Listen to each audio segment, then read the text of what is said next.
Hello guys, welcome to our channel. आज हम Monarch the Legacy of Monster के second episode के review के बारे में बात करने वाले हैं। इस एपिसोड की स्टोरी भी पहली एपिसोड की तरह दो मेन टाइमलाइन में भी है। पहली टाइमलाइन 1953 की है और दूसरी टाइमलाइन 2015 की है। अब बात करते हैं हम best scene of the episode का। टाइटल किस सीन को जाएगा, इस बात में तो कोई दो राय नहीं है कि वो ड्रैगन वाला सीन सबसे बेस्ट।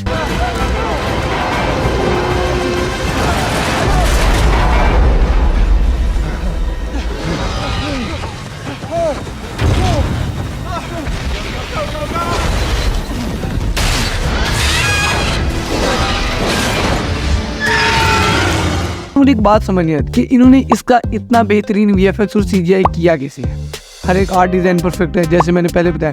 और अगर माँ कसम अगर किसी भी तरह सीक्रेट इन्वेजन का बजट इससे ज्यादा हुआ, जो कि 35 मिलियन डॉलर ईच एपिसोड है, तो फिर कसम से मार्वल तुम्हें माफी नहीं मिलेगी, मैं बता रहा हूँ।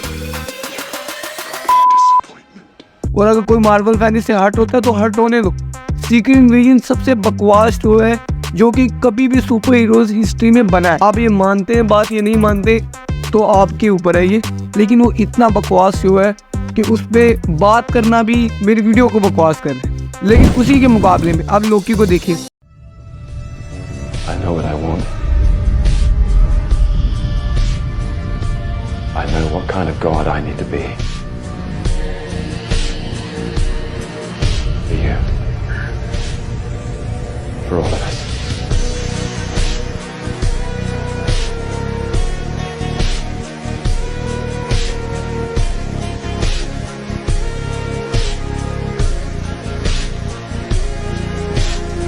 अब लोकी उसके मुकाबले में कितना सस्ता बना है। वो उसका बजट 212 मिलियन डॉलर्स है सीक्रेट इन्वेजन का, और लोकी का बजट सिर्फ और सिर्फ 141 मिलियन डॉलर्स है। और उसका वीएफएक्स, उसका आर्ट डिजाइन, सब कुछ। सॉरी, मुझे पता है ये मोनार्क की वीडियो है, लेकिन मैं लोकी के बारे में बोलने जा रहा हूँ। अगर आप कहेंगे तो लोकी पे भी एक वीडियो आ जाएगी, लेकिन हम बात करते हैं मोनार्क के बारे में। उसकी स्टोरी बिल्कुल परफेक्ट है और इसका वो सीन तो बिल्कुल फरीदा है जिसके अंदर चार्ली थोड़ा सा रेसिस्ट हो जाता है। इससे ज्यादा फनी क्या हो सकता है, वो एक औरत को डॉक्टर मारने के लिए तैयार नहीं था। उसको 2 दफा बताना पड़ा यार, 2 दफा।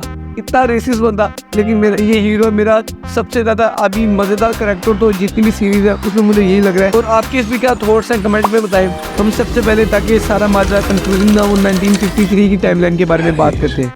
यहाँ पे सबसे पहले शार्ली के कैरेक्टर को दिखाया जाता है, जिसके बड़े ऑफिसर उनको डॉक्टर म्यूरा की प्रोटेक्शन के लिए भेजते हैं। वो वहाँ से मिलते हैं और थोड़ा सा रेसिस्ट तो हो ही जाते हैं। ये इन्होंने बहुत अच्छा पॉइंट पकड़ा, क्योंकि 1950s के अंदर ज़्यादातर अमेरिकन लोग रेसिस्ट ही होते थे।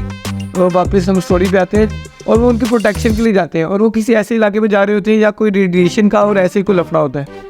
वहाँ पे उनको बिल रांडा मिल जाता है, जो कि क्रिप्टोजियोलॉजिस्ट है और जो किसी ड्रैगन पर रिसर्च कर रहा है, जो वहाँ के ट्रेडिशनल लोगों ने देखा है आसमान में उड़ता हुआ। डॉक्टर म्यूरा बिल रांडा को अपने साथ सफर पे चलने के लिए इनवाइट करती है, लेकिन ये बात पता नहीं क्यों शार्ली को बड़ी बुरी लगती है और वो कहता है कि वो उसकी प्रोटेक्शन नहीं करेगा और वो वहाँ से चला जाता है। अब वो दोनों बात कर रहे होते हैं कि वो डॉक्टर म्यूरा बिल रांडा से पूछते हैं कि आपको क्यों बिलीव है कि ड्रैगन पे, तो वो कहता है कि इन लोगों ने ड्रैगन को देखा है, तो कोई वजह तो है। जब भी इसकी मैं मिसाल इस चीज से देना चाहूंगा कि जब भी आग लगती है तो धुआं तो उठता है, तो वो धुएं की तलाश कर रहा है। तो फिर बिल रांडा डॉक्टर म्यूरा को एक बोट के पास लेके जाता है। वो बताता है कि इस बोट का हादसा हुआ था 3000 माइल दूर से यहाँ पे आ गई किसी तरह, और जितने भी लोग यहाँ पे पैसेंजर बैठे थे सिर्फ उसके अंदर से बिल रांडा बचा। वहाँ पे वो देख ही रहे होते हैं कि उनको कुछ लोगों की लाशें मिलती है और वहाँ पे उन्हें किसी क्रीचर की आवाज आने लग जाती है। उसी वक्त किसी ड्रैगन लाइक क्रीचर की वजह से उन पे किसी तरह का हमला होता है और वो मरने ही वाले होते हैं कि उसी वक्त मेरा शेर शार्ली आ जाता है, जान बचा लिया, तो उन दोनों को बचाता है। और बाद में फिर देखते हैं कि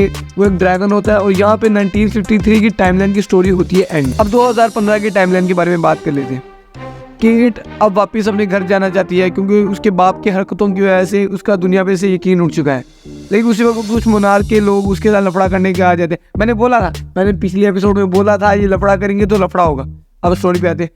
मोनार्क उससे बिल रांडा की फाइल्स मांगते हैं और उसको गाड़ी में बिठा लेते हैं, मगर किसी तरह मेन कैरेक्टर तो भाग ही जाएगा, तो मैं वो किसी तरह उन लोगों से बच के भाग जाती है केंटारो के दोस्त मे के पास। और यही भी स्टोरी दिखाती है। केंटारो अपने घर आता है और उसकी माँ उसको अपने एक दादा के दोस्त शार्ली के बारे में बताती है, जो कि अब भी जिंदा है या नहीं उसका पता नहीं। उतनी देर में मोनार्क के लोग उसके घर में भी आते हैं और उससे फाइल्स के बारे में पूछते हैं, लेकिन उसकी माँ के हाथ में किसी किस्म की पर्ची देके उसको घर से पर्ची कर देती है।